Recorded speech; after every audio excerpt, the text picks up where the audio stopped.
UNESCO is best known for designating World Heritage Sites such as the ancient city of Palmyra in Syria and the Grand Canyon National Park. This decision was not taken lightly, and reflects U.S. concerns with mounting arrears at UNESCO, the need for fundamental reform in the organization, and continuing anti-Israel bias, State Department spokeswoman Heather Nauert said in a statement. Hours later, Prime Minister Benjamin Netanyahu said Israel would quit too, calling the U.S. decision brave and moral.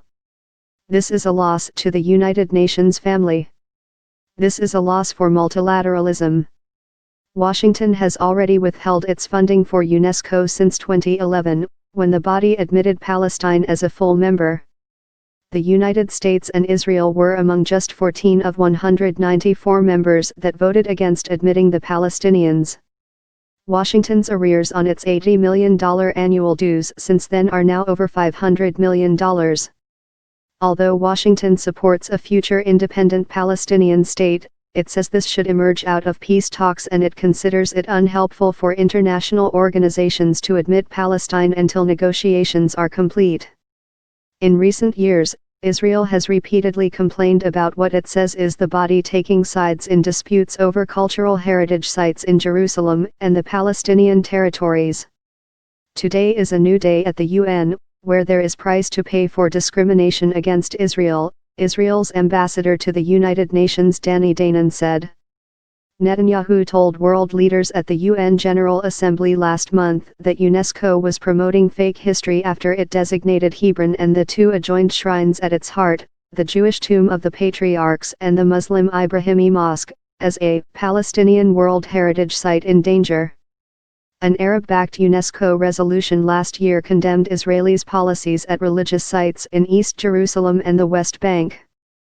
Trump-effect the organization, which employs around 2,000 people worldwide, most of them based in Paris, has struggled for relevance as it becomes increasingly hobbled by regional rivalries and a lack of money. UNESCO, whose full name is the United Nations Educational, Scientific, and Cultural Organization, is in the process of selecting a new chief, whose priority will be to revive its fortunes.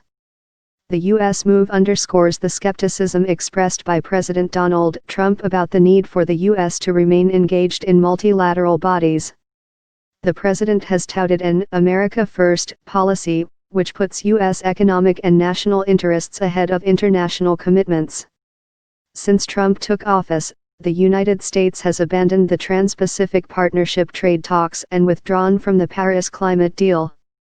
Washington is also reviewing its membership of the Geneva-based UN Human Rights Council, which it also accuses of being anti-Israel. The absence of the United States or any large country with a lot of power is a loss. It's not just about money, it's promoting ideals that are vital to countries like the United States, such as education and culture, a UNESCO-based diplomat said, warning that others could follow. Russia's former envoy to UNESCO told RIA news agency the agency was better off without the Americans. In recent years, they've been of no use for this organization, Eleonora Mitrofanova said. Since 2011 they have practically not been paying to the budget of this organization. They decided to exit. This is absolutely in line with Trump's general logic today. After 4 days of secret balloting to pick a new UNESCO chief, Qatar's Hamad bin Abdulaziz Al Khawari qualified for the Friday runoff. France's Audrey Azoulay and Egypt's Mouzhira Khattab were tied in second. One will be eliminated after another vote by 58-member Executive Council on Friday.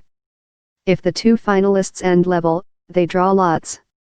The election has exposed deep rivalries between Qatar and Egypt that has its roots in the crisis engulfing Qatar and its Gulf Arab neighbors, which have severed diplomatic, trade and travel ties with Doha after accusing it of sponsoring hardline Islamist groups, a charge Qatar denies.